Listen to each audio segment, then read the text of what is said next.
మీ అందరికీ నా హృదయపూర్వక వందనాలు. చెమ్మగలిగిన దేవుని పిల్లారా, మీ హృదయాలు వెలిగించే మాటతో ఎక్కువ మెదకుచ్చున్నాను కనుక మీరు నేను కలిసి ప్రభు మాటలు ధ్యానం చేసుకుందాం.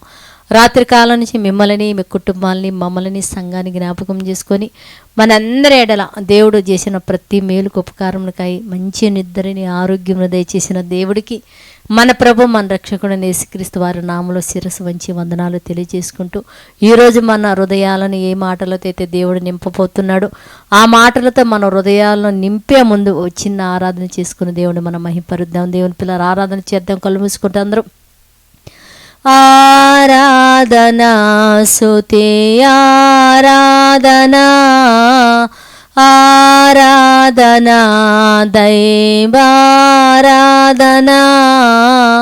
చెమ్మగలిగిన దేవుని పిల్లారా, మనం చూడగలిగితే మరి నెహెమీయా గ్రంథము 8వ అధ్యాయం 10వ వచనంలో ఒక మాట రాయబడింది.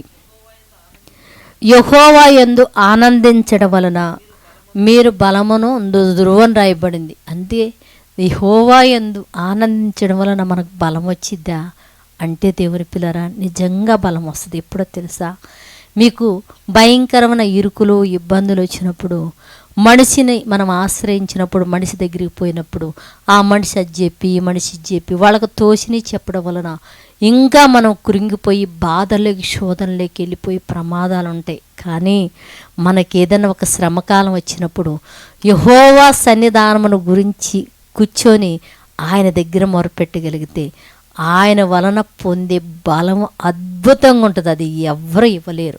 అది నిజంగా ఆ పని ఎవరైతే చేస్తారో పొందిన వాళ్ళే అది అనుభవించగలుగుతారు. అందుకని చెప్తున్నాడు ఏమని, యెహోవా యందే ఆనందించి బలమునొందుదురు అన్నారు. కనుక యెహోవా దగ్గరికి వెళ్ళి ఆనందించుతూ ఆయన యందు బలం పొందేవారుగా మనందరం ఉండాలని ప్రార్థన చేసుకుందాం.